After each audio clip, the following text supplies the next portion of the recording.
Saudara, musim haji sudah tiba. Bagi sebagian orang, berangkat haji artinya harus menabung jauh-jauh hari. Sudah ada perencana keuangan Zep Finance, Prita Gozi, yang bisa Anda tanya juga langsung tentang instrumen apa untuk menyimpan biaya haji yang paling baik. Selamat pagi, Mbak Prita. Pagi.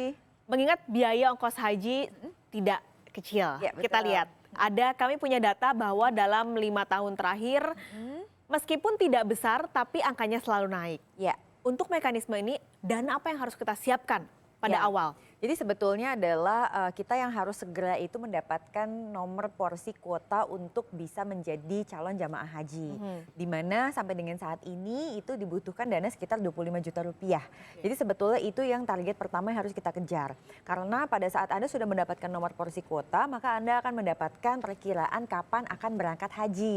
Baru kemudian kita tinggal kumpulkan lagi selisihnya untuk pelunasan. Jadi artinya apa? Yang kita ketahui pasti itu adalah kita harus punya uang 25 juta untuk bayar haji. Pendaftaran. Kemudian nanti di tahun keberangkatan baru pemerintah mengumumkan, tahun ini ongkos naik haji berapa, sehingga selisihnya itulah yang akan kita lunasi di tahun keberangkatan kita.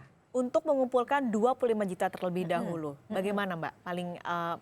Investasi yang paling baik untuk mendapatkan uang seperti itu? Nah, kalau misalnya kita mau lebih segera, artinya kan kita tidak punya waktu sampai bertahun-tahun supaya mendapatkan 25 juta. Maka pilihannya itu adalah harus investasi yang tidak bisa terlalu agresif.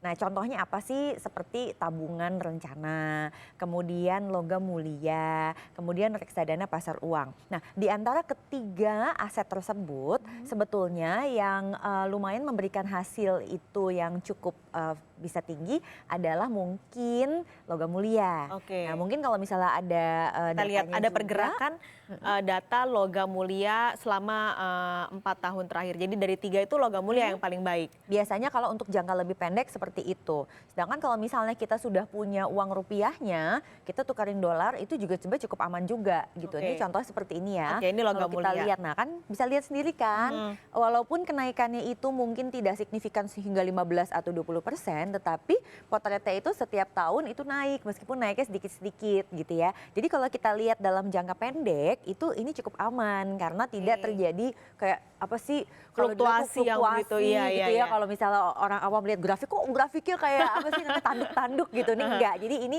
seperti meningkat terus, meskipun meningkatnya pun juga tidak terlalu tajam. Untuk jangka pendek ini berapa tahun, Mbak?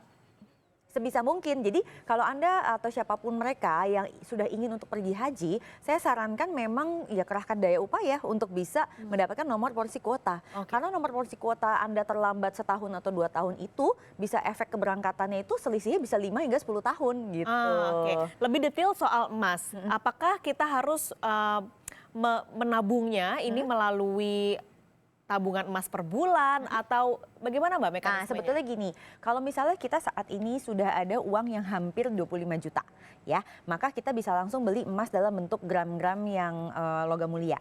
Sedangkan kalau misalnya kita masih mencoba mencicil atau menabung dari penghasilan bulanan, maka bisa bentuknya itu seperti tabungan emas. Nah, kalau tabungan emas itu sebenarnya kita nggak beli emas fisiknya, tetapi kita tuh seperti menyetor uang, kemudian kita akan dikonversi dengan berapa gram harga emas saat itu. Jadi kayak misalnya kita masukin, kita bisa aja cuma beli, berarti kita cuma dapat 0, sekian gram. Oke. Itu terus kita kumpulkan hingga tercapailah dana sebesar 25 juta rupiah. Gitu. Perhitungannya berapa persen dari total pendapatan kita sih Mbak yang kita bisa sisihkan untuk biaya haji ini? Biasanya kan orang untuk naik haji juga dia sambil masih cicilan rumah gitu kan ya. Atau mungkin kalau dia sudah punya anak berarti ada dana pendidikan. Otomatis kita harus bagi-bagikan. Sehingga kalau saya lihat sih sepertinya kemampuan orang tuh hanya sekitar 5% lah dari gajinya dia untuk dia bisa nyicil untuk naik haji. Kecuali kalau dia memprioritaskan itu jadi utama sehingga dia tidak mengalokasikan untuk tujuan yang lain. Itu mungkin bisa tuh hingga 10% dari gajinya. Oke, jadi 5 sampai 10%.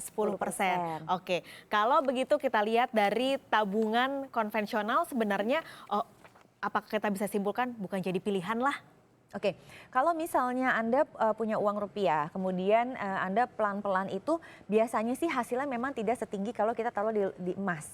Itu hampir pasti ya, karena kan kalau tabungan itu kan dia sifatnya menyimpan gitu. Nah, cuman kalau misalnya memang Anda kesulitan untuk melakukan ini kan Anda harus tetap ada opsi yang lain kan, Oke. kira-kira seperti itu. Kalau falas, nah kita lihat kita juga punya pergerakannya untuk pilihan falas dalam Langsung hal ke ini US adalah dollar ya? US dollar.